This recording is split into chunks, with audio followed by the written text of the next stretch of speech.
हम कंगना रनावत को बता देना चाहते हैं कि आपकी तरह हम सब नचनिया नहीं है। हम इस देश की संस्कारी महिलाएं हैं, बेटियां हैं, इस देश का अभिमान है। आपकी तरह हम शरीर की नुमाइश करके पैसे नहीं कमाते। यदि हमारी कीमत 100 रुपए है तो आपकी कीमत 1 कौड़ी भी नहीं है। अभी थप्पड़ एक शुरुआत है इस सरकार को समझाने के लिए कि धमाकों की आवाज अब थप्पड़ों से शुरू हो चुकी है और ये डंडे गोले बारूद तक भी जा सकती है। स्पेशल हरियाणा देखने वाले सारे दर्शकों ने सतीश दनोदा जी राम राम। फिलहाल खड़े हैं भाई उच्चारण धरना पर। आपने बताया जो भाई आप मेरे पीछे देखने लग रहे हो 18 महीने तो धरना चल रहा है, लेकिन भाई ये कल जो चंडीगढ़ एयरपोर्ट पर एक बड़ी घटना सामने आई भाई। एक महिला कांस्टेबल ने कंगना रनावत को भाई एक थप्पड़ जड़िया है। क्यों जड़िया है? क्योंकि भाई उसने किसाना के ऊपर एक गलत टिप्पणी खड़ी थी।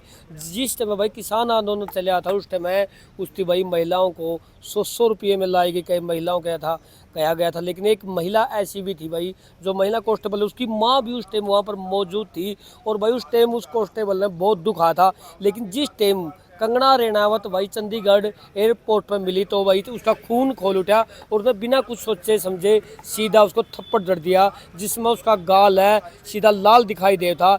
ये किसान का जो खून था भाई, खून उबला। आप भी देखने भी लग रहे हो भाई जिस प्रकार किसान धरना लगा रहे हैं। यहाँ ये भी इस किसान तो बात करांगे उसे मैटर को लेकर जो थप्पड़ मारा गया है कंगना को कल चंडीगढ़ एयरपोर्ट पर। तो बारी बारी सभी पूछांगे भाई कल के बारे में, उस घटना के बारे में, सही किया या गलत किया। तो मेरे साथ में एक पीड़ा थी, एक दुख था किसानों का, उसकी माँ का दर्द था। उसने ये एक शब्द सुना था, एक ये बात सुनी थी कि कंगना रनावत ने ये कहा था कि ये पैसे देकर बिठाए गए किसान हैं, और उसमें उसकी माँ भी थी। तो उसी बात को ध्यान में रखा था उसने, और वो कल दिखाया गया जो थप्पड़ मारा गया उसने। आप कितना सही मानते हैं इस चीज़ को, और आगे जो आप किसानों का फैसला क्या रहेगा इसके साथ जो कुलविंदर को रहा है? पहले तो आप सभी चैनल को मेरा नमस्कार।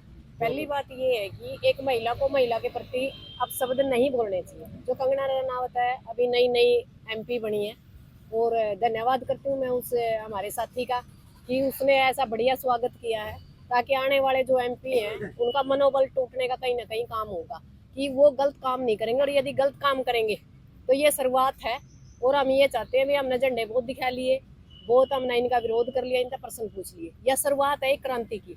जो भगत सिंह ने कहा था कि एक आर्थिक आज़ादी की एक लड़ाई होगी, उस लड़ाई की तरफ पहला कदम है कि जब मैं बार बार कहा करती कि इस देश के अंदर अघोषित इमरजेंसी है, अघोषित इमरजेंसी थी। जो ये थप्पड़ की गूंज है ना, ये गूंज संसद तक सुनेगी। एक धमाके की जो गूंज पहले भी यहाँ से नीलम आजाद जो हमारी साथी थी उसने करी थी। तो ये कहीं ना कहीं जो 24 की जो सदी है ये महिलाओं की है। एक बात समझ में आ चुकी है हमें कि जब हक मांगने से नहीं मिलते तो छीन लिए जाते हैं। तो अब छीनने का काम किया जा रहा है। और जो किसान मजदूर और महिला को एक कर्मचारी की तरफ भी, आपने पता होगा कि कंगना रनावत के अंदर एक बड़ी बीमारी है, वो ना मतलब सभी को जो नीचे के जो लोग हैं उनको कीड़े मकोड़े समझती है। और हो सकता है इस बेटी के साथ भी या इस साथी के साथ भी कुछ ना कुछ उसने अभद्र व्यवहार किया होगा, नहीं किसी का सिर नहीं फिरता। दूसरी बात, इसकी पूरी तरह इंक्वायरी करी जाए कि इसके साथ आखिर उस, क्योंकि सीसीटीवी कैमरे हर जगह मौजूद होते हैं, भी किसकी तरफ से क्या समस्या हुई। और दूसरी बात, जो इसका बयान था आपने भी पता है खालिस्तानी पाकिस्तानी है, तो अब भी बाज नहीं आ रही। जो उसके बाद भी बयान दिया कि मैं सुरक्षित हूँ, कि फांसी आ रही थी भाई, कि गोली मारी थी। और यदि ये बकवासबाजी करी तो ये चीजें भी, अभी थप्पड़ एक शुरुआत है इस सरकार को समझाने के लिए कि धमाकों की आवाज अब थप्पड़ों से शुरू हो चुकी है और ये डंडे गोले बारूद तक भी जा सकती है। क्योंकि जब करता मरता क्या ना करता, क्योंकि इस देश की जो सिचुएशन है ना, इसके अंदर शिक्षा है ना, सुरक्षा है ना, रोजगार है, तो बहू बेटियां करे क्या आखिर। और दूसरी बात, उसने सबसे बड़ी बात है कि अहम अपना एक स्वाभिमान होता है, जब छोटा इंसान है या बड़ा इंसान है, हर एक इंसान का एक स्वाभिमान होता है, एक मान होता है। उसने कहने का काम किया कि 100 रुपए के अंदर ये लेके आए हैं, हम उसको ना 1000 रुपए हर रोज के देंगे और वो परमानेंट हमारे धरने पे बैठ के दिखाए गर्मी में सर्दी में। और दूसरी बात, उसने कहीं ना कहीं हमारे मान को, स्वाभिमान को, यानी जो किसान मजदूर की जो महिलाएं हैं, जो बहू बेटियां हैं, उनका अपमान किया था और उस अपमान का बदला लिया है और बहुत अच्छा किया। और दूसरी बात, सरकार इस साथी को बिल्कुल अकेला ना समझे, ना नीलम आजाद अकेली है ना ये अकेली है, पूरे हिंदुस्तान की महिलाएं इस जो साथी है इसके साथ खड़ी हैं।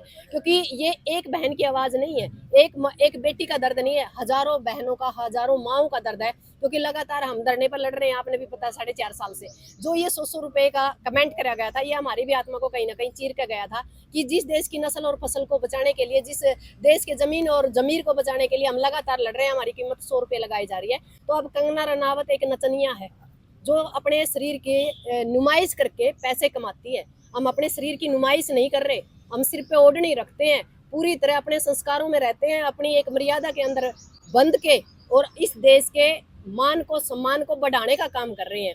जो इस देश का अभिमान है वो नारी है, क्योंकि इस देश के अंदर देवी का दर्जा दिया गया है बहु बेटियों को या माताओं को। पर ये एक महिला दूसरे महिला का जो चीरहरण कर रही है, ये अच्छी बात नहीं है। और हम कंगना रनावत को बता देना चाहते हैं कि आपकी तरह हम सब नचनिया नहीं है, हम इस देश की संस्कारी महिलाएं हैं, बेटियां हैं, इस देश का अभिमान है। आपकी तरह हम शरीर की नुमाइश करके पैसे नहीं कमाते। यदि हमारी कीमत 100 रुपये है तो आपकी कीमत 1 कौड़ी भी नहीं है। ये बात उस कंगना रनावत को है, और एक महिला का नहीं, हमारी हिंदुस्तान की हर महिला को उसको जवाब देने के लिए तैयार होंगे। और सरकार इस बात को दोबारा से नोट कर ले, उसको किसी तरह की कोई ज्यादती नहीं होनी चाहिए, और उसकी जो नौकरी है उसको बाकायदा बनाए रखना चाहिए। कंगना रनावत का उसके बाद बयान आया है कि उसने मेरे को थप्पड़ मारा और वो फार्मर प्रोटेस्ट को सपोर्ट कर रही है। और अगर बात करें पंजाब के अंदर आतंकवाद उग्रवाद को बढ़ाया जा रहा है, मतलब कारण क्या जा रहा है कि पूरे पंजाब को टारगेट कर दिया गया है इस मुद्दे को। यदि हक की आवाज उठाना खालिस्तानी या पाकिस्तानी बनना है, या जो भी कंगना रनावत कहना चाहती है, या जो बीजेपी सरकार हमें साबित करना चाहती है, हमें इस चीज से कोई फर्क नहीं पड़ता।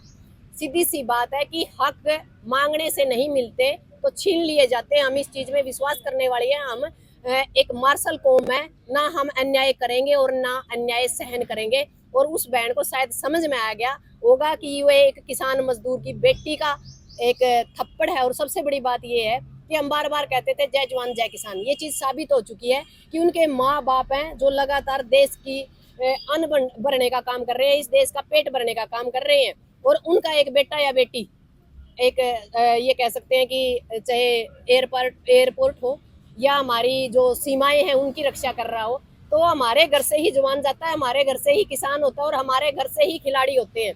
उसके बावजूद भी किसान की, खिलाड़ी की और जवान की कहीं भी सुनाई नहीं है। और यदि इन तीनों की सुनाई नहीं होगी, ये इस देश की रीढ़ की हड्डी है, तो फिर इसको तोड़ने का काम भी किया जाएगा। एमपी और एमएलए को बनाने वाले ये किसान मजदूर और ये जवान है, ये अपनी औकात ना भूले, अपनी औकात में रहे। यदि ये औकात भूलने का काम करेंगे तो हम इनको औकात बताने का काम करेंगे और इनको नकेल डालने का काम करेंगे।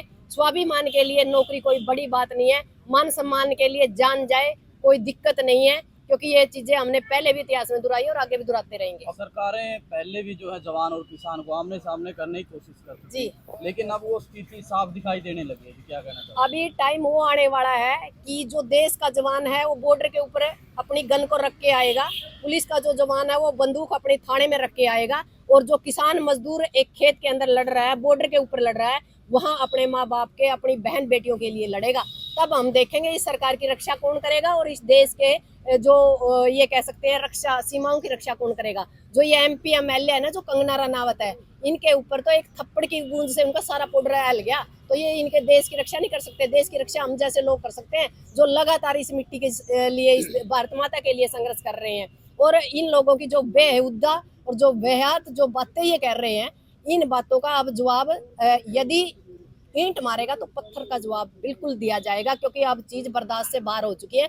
हम लगातार तानाशाही को सहन कर चुके हैं और अब हमारी जो ये कह सकते हैं कि सहन शक्ति जवाब दे चुकी है। और हमारे माँ बाप या हमारे जो बुजुर्ग थे उनके अंदर सहन शक्ति थी, पर जो युवा पीढ़ी है उनको रोजगार नहीं है, जमीन बेच के विदेश जा रहे हैं, वो भी मजदूरी करने के लिए। तो सीधी सी बात है, जो एक दर्द है वो किसी न किसी रूप में बाहर निकल रहा है। और उस बेटी की माँ लगातार धरने पे थी, तो आप ये समझ सकते हो अपने माँ बाप के प्रति जो बेटा बेटी का एक फर्ज होता है, उस साथी ने उसे निभाने का काम किया और बहुत अच्छा काम किया, वेल डन। और जब भी वो बाहर होगी तो हम यहाँ ऊंचाना धरना पे उसको सम्मानित भी करेंगे। और सबसे बड़ी बात ये है कि हम उसके साथ हैं, बिल्कुल तन से, मन से, धन से। यदि कहीं धरना प्रदर्शन होता है तो वहाँ भी सहयोग करेंगे। यदि किसी तरह की और जरूरत पड़ेगी तो हम उस साथी के साथ खड़े हैं, क्योंकि लड़ने वाले लोग, लड़ते लोग जिंदाबाद। कुछ लोगों का ये भी कहना है कि जनप्रतिनिधि बन के पहली बार आई थी, तो जनप्रतिनिधि पर इस प्रकार सुरक्षा कर्मियों का हमला जो पीछे का इतिहास है वो दोहराने का काम करता है, वो दर्शाने का काम। नहीं, सीधी बात है, हमने फूल मालाएं बहुत डाल ली, इनको बर्फी बहुत खिला ली, और दूसरी बात बिस्कुट नमकीन बहुत खिला लिए। अब ये थप्पड़ खाने के लायक हैं, क्योंकि एक तो इनकी जुबान पे लगाम नहीं है, दूसरा इनकी कलम पे लगाम नहीं है। इनकी जबान पे लगाम लगाने के लिए और इनकी कलम पे लगाने के लिए ये चीजें जरूरी है, और जो जरूरी है उसको कर देना चाहिए, और वो काम कर दिया गया। तो इसका समाधान क्या मानते हैं? कोई क्योंकि समाधान- प्रतिनिधि तो आ रहे हैं सरकार के भी, अब सरकार भी बनेगी, जी सुरक्षाकर्मी भी उनके आगे होंगे, जी। आप भी आगे होंगे, तो समाधान क्या हो सकता है? समाधान ये होगा एमपी एमएलए अपने बच्चे ने बॉडीगार्ड बनावे और एयरपोर्ट पे भी उन्हें ती रखें और जहाज भी उन्हें पे चलवाएं। यदि किसान मजदूर और यदि महिला के ऊपर तानाशाही करी और गलत कमेंट करे तो ये थप्पड़ का जवाब दोबारा फिर बार बार गूंजता रहेगा। यदि अपनी सुरक्षा करनी है तो अपने लोगों ने मतलब इकट्ठा करें और उन्हें पे सुरक्षा करावें। सीधी बात एक और है, अभी जो हमारा ये कह सकते हैं कि इलेक्शन था, ये एक बड़ा इलेक्शन था जिसके अंदर हमने मोदी और तानाशाह को झुकाना था। पर अब जब छोटा इलेक्शन होगा ना, इसका स्वरूप कुछ और होगा।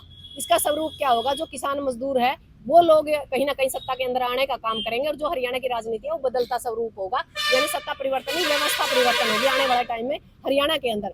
एक आगाज है ये, क्योंकि आने वाले टाइम में जो तानाशाही के खिलाफ युवाओं ने एक मोर्चा खोला है, खासकर महिलाओं ने, ये बड़ी एक अच्छा संकेत है कि हम अभी जिंदा कौम में हैं, मार्शल कौम में हैं, अभी हम मरे नहीं हैं, हमारा खून का पानी नहीं हुआ है। ये सरकार समझ ले, और यदि दोबारा से कोई गलती की तो फिर वही ईंट का जवाब पत्थर से मिलेगा।